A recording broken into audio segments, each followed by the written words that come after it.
Hi guys, as usual, like and subscribe really helps the channel. Thank you for all the support we've been getting so far, getting over 200 subs.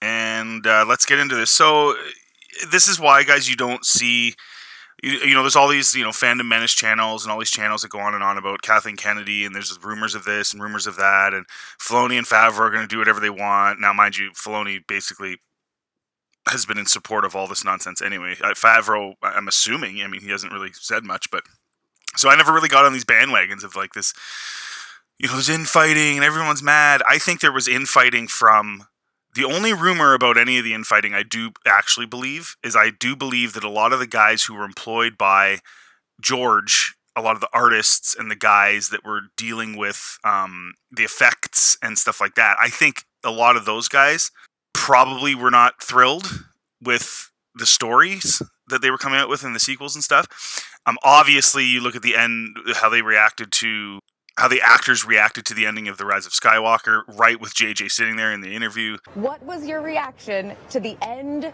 of the movie? But don't use words, okay? Ready? How does it end? 3, 2, 1.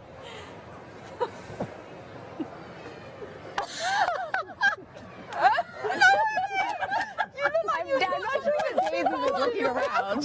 After 40 years, this is it. What are you thinking? They clearly weren't super thrilled. John Boyega wasn't thrilled with the role he was given.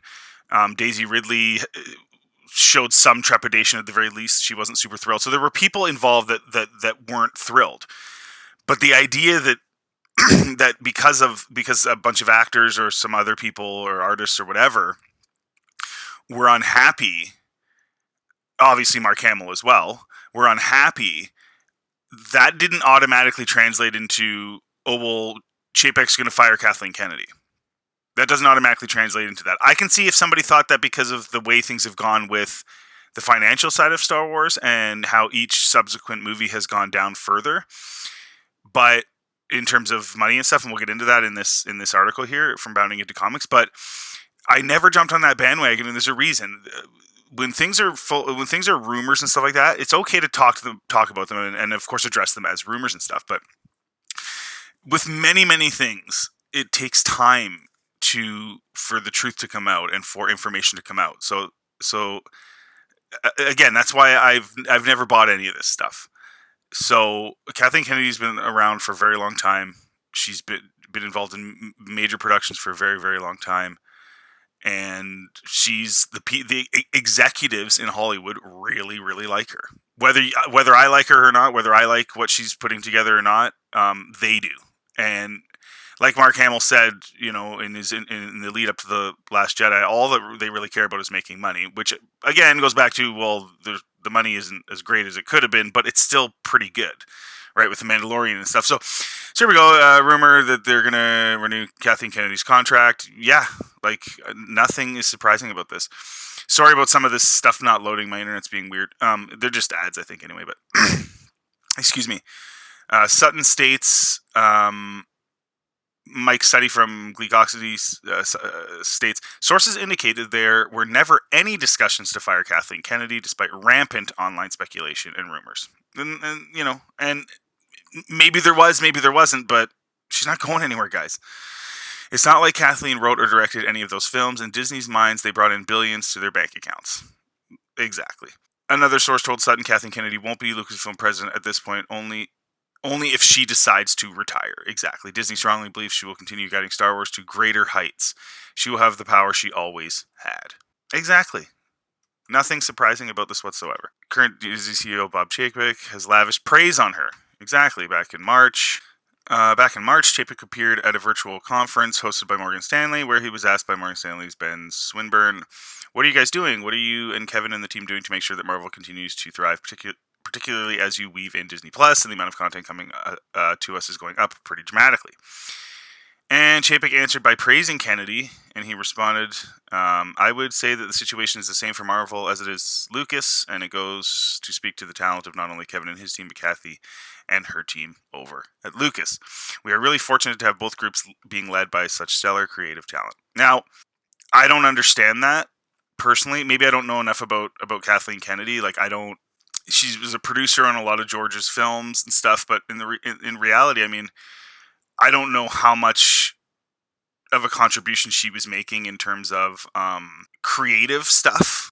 I do know that Favreau states that she is good at helping creators' visions come to life. In other words, she has good ideas in terms of how to make something work on screen, right? Which is a producer's job, right? So I get that, but I don't see her as creatively being a storyteller on her own, I guess is the way to put it. But at the end of the day, she does approve the stories that come out, again, which is a producer's job. So, or a president, I should say, of Lucasfilm's job.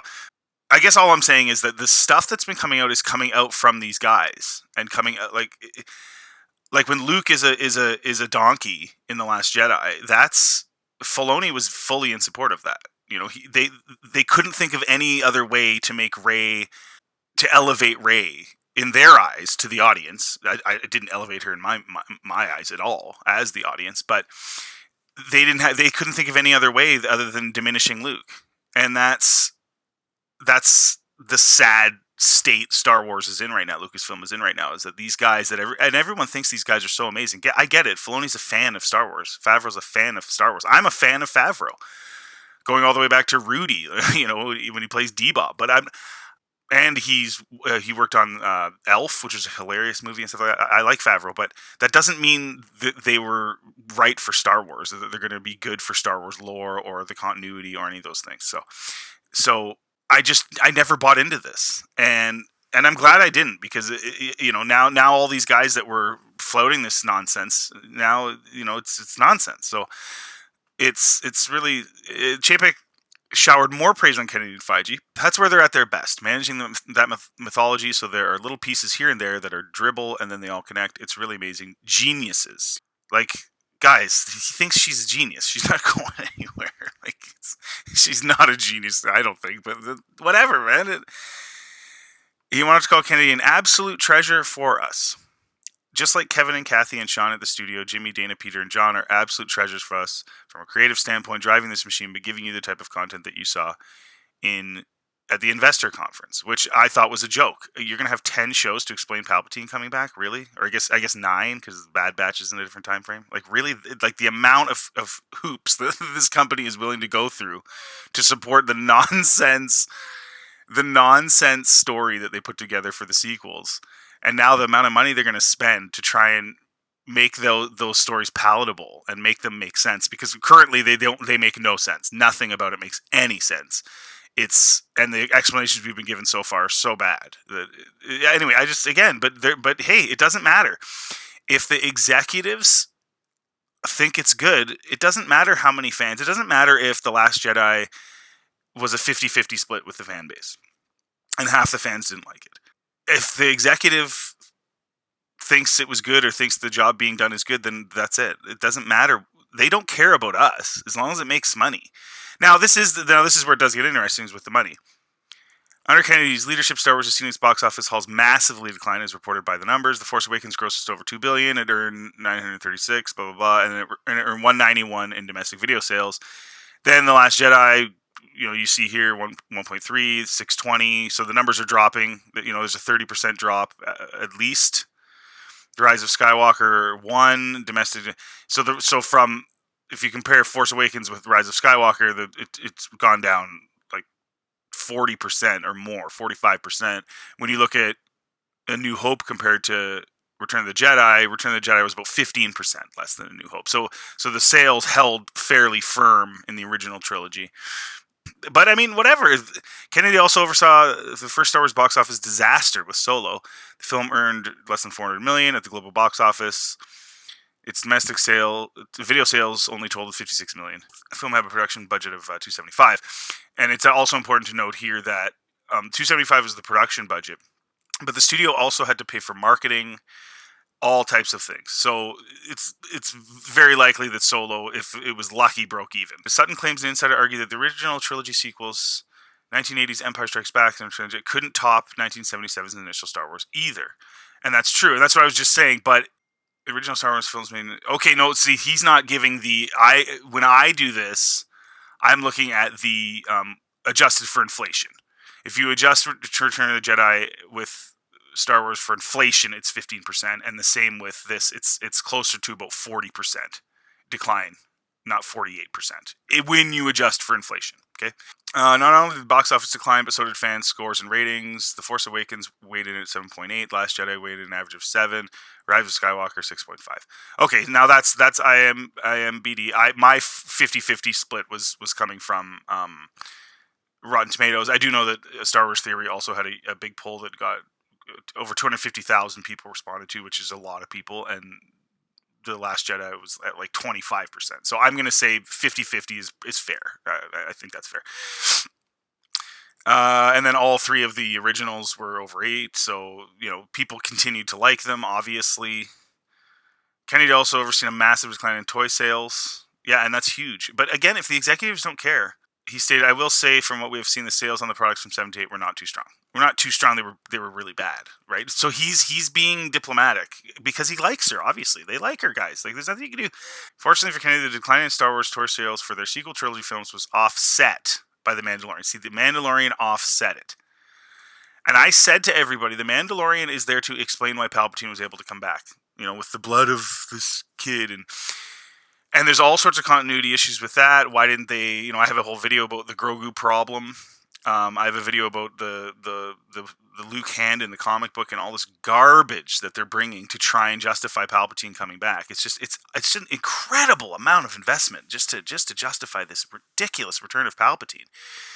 And they obviously know that they didn't explain it and it was dumb, or why would they be doing all this stuff? Like, The Mandalorian is the I think maybe Lord of the Rings tops it now, but it's the biggest budget TV show in history, and all of that just to show Palpatine could return. I mean, good Lord, these guys. But again, if the executive thinks that's okay, then he thinks it's okay. If I was an investor, I'd be like, "What are you guys doing?" But whatever, man. I mean, from a storytelling point of view, what were your priorities going to The Mandalorian? And Kennedy responded, "Well, the most important decision made by John was the decision to focus on Mandalorians inside the Star Wars mythology. The fact that they are in this metal armor meant we didn't have to deal with everyone being in human form." So you liked that they were in metal because it was easier to film, probably, everyone being in human form. So you didn't have to deal with emotion on camera as much because they got masks on. You didn't even have to have the actual actor there necessarily every day. You could use an extra. So laziness, I guess, is what she's saying. It was easier, and I get that vibe from Disney Star Wars. Everything has to be easy. That's why there's so many unexplained things, so many lore breaking things, and so much stuff like that, because they're taking the easy route with everything. And bringing, again, I keep bringing it up, and I apologize. There's other things too, but bringing back Palpatine was an easy decision, right? It was like, oh no, what do we do? Snoke's dead, and we never had a plan, and we threw out Trevorrow's where Kylo was going to be the supreme leader. So should I just make Kylo supreme? Nah, we'll bring back Palpatine. That's easy. Everyone hated what we did to Luke, so we'll bring back Palpatine. You know what I mean? So I get this vibe from these guys, and what the sad part for me there is the artists and stuff putting the production together and the sets and everything and the cameras and the shots. They all are awesome. You cannot deny that. It's fantastic visuals and stuff like that. It's just this stupid storylines they keep writing. It's the writing team's garbage. And like I've always said, if your writing sucks, it doesn't matter how good what you're putting together is. If the writing sucks, it sucks. And even Mando, let's face it could have been easily in one season. There was nothing. I mean, filler after filler episode. Visually striking, neat, cute, whatever, little Yoda guy, but lots of filler, guys. Lots of filler. And that's kind of a shot at the fans. Like, oh yeah, they'll keep watching. We'll just keep doing filler episodes, fix the ship episodes, and they'll keep watching, and we'll get more money. Like, do you guys not see this? Like, it's so obvious what they're doing. It's lazy. That was extremely important because it gave us some flexibility and forgiveness. Frankly, flexibility and forgiveness exactly makes it easier in what we were trying to do with the technology. So that was a really important decision and an idea that John had right from the outset. So they were already looking for ways to make it easier, not to make it better. Right? It was all about ease. But maybe the biggest mark against Kennedy is that her reign over Luke significantly divided the Star Wars fan base and has actually driven people away from Star Wars altogether. She was in charge of the company, not only fired Gina Carano, but also condemned her. Gina Carano Kennedy said Gina Carano is not currently employed by Lucasfilm, and there are no plans for her to be in the future. Oh, excuse me, she didn't say that. That was a Disney spokesperson. Nonetheless, her social media post, yeah, whatever. I'm not getting into that. Obviously, I think I don't get on those bandwagons. I let other people decide. If it was offensive to Jewish people, then I look at what Jewish people said, and quite frankly, they're divided on it. So you got an Orthodox Jewish guy hired her, and now they're filming a new movie under his new production company, and then you've got Bill Maher, who's an atheist Jew, who also said it was ridiculous that she got fired for it. So I'm not Jewish, so I don't get to decide whether or not it's offensive. They do, and quite frankly, they don't all agree. So sorry, I'm not gonna get on that. Kennedy's reign over Star Wars also saw a massive insertion of divisive identity politics. A recent example came out at the end of March and started from a new coverage to celebrate that they called the Trans Day of Visibility. And this is where I think it gets silly too. Whatever, you're transsexual, I don't care. Do what you want. It's your life. I'm not gonna whatever. But bringing stuff that is happening on Earth, like transsexuality and this whole movement now, and putting it into a galaxy far, far away, that's where I'm like, why bother doing this? Star Wars never was about sex and gender, right? It just wasn't. Yeah, you had Leia and Han fall in love and stuff, but you just didn't have this sex and gender stuff that we have going on in our social situation today. So why would you put that in a galaxy far, far away? When, for the most part, and even a transsexual, wouldn't they want an escape from worrying about that all day? Don't they want to watch something where they can just turn off their brain and turn off the struggle and turn off whatever's going on in their personal lives and just watch this fun thing?